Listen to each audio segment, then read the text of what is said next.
Minuli četrtek so množice pričakovale konec sveta.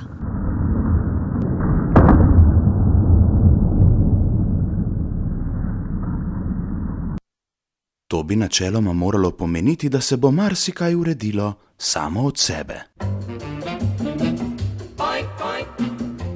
Kljub temu pa so se v skrbi, da konec sveta morda ne bo dovolj, minuli torek v menzi pri Koritu sestali vse slovenski vstajniki, da bi premleli... Kje so se sestali? V menzi pri Koritu.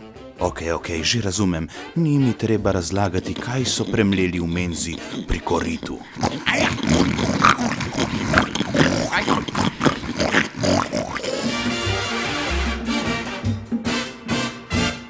No, medtem ko so vse slovenski vstajniki kovali načrte v menzi pri Koritu, je opozicija poskrbela za manevre v veliki dvorani Državnega zbora.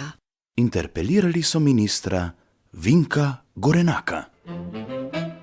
Česa naj bi bil minister kriv, je poslanec Pozitivne Slovenije Roman Jakič lepo strnil v naslednje besede.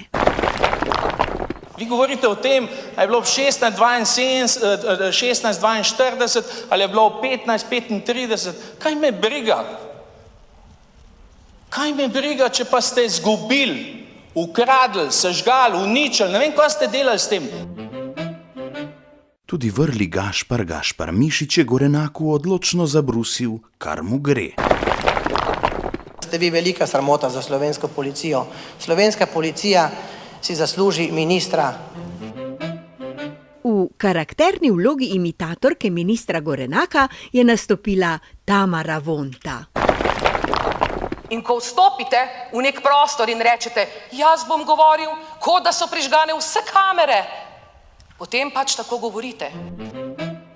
Za ta izjemen nastop je poslanka seveda že nominirana za prihodnjo dobitnico Borštnikovega prstana. Čestitamo! Poslanki Maši Kociper se je znova posrečilo spraviti večji krog v manjši krogec. Ugotovila je, da je vlada popolna, minister Gorenak pa celo še večja katastrofa.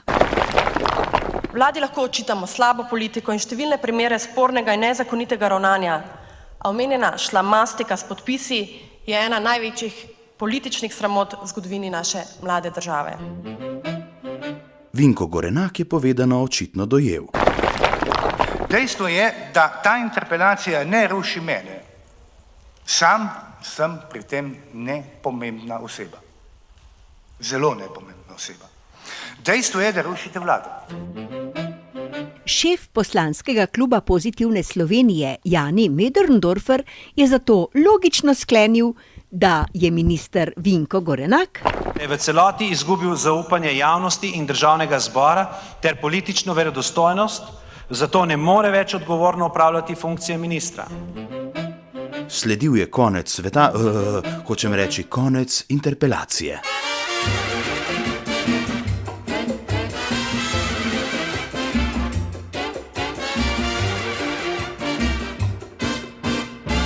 In Gorenak je vstal izpod pepela, hočem reči, toče obsodb. Katastrofalnemu torku je sledila pogubna sreda. Ustavno sodišče je sklenilo prepovedati referendum o državnem holdingu in slabi banki. V sindikatu kemične, nekovinske in gumarske industrije so odločitev ustavnega sodišča označili za politično. Njihova referendumska pobuda je bila seveda strokovna, se pravi gumarska. Kaj pa konec sveta? Ja, tega pa ni bilo, čeprav smo bili že čisto na robu. Poslanci Državnega zbora so denimo sklenili poslati referendumsko pobudo o proračunu v presojo ustavnemu sodišču. Nekaj minut po izglasovanem sklepu so sindikati javnega sektorja pobudo umaknili. Istega dne popoldne pa se je na tako imenovani vseslovenski vstaji zbralo med 5 in 10 tisoč vstajnikov. No pa kaj? Na našem podstrešju se nas vsak teden zbere med 18 in 21 tisoč.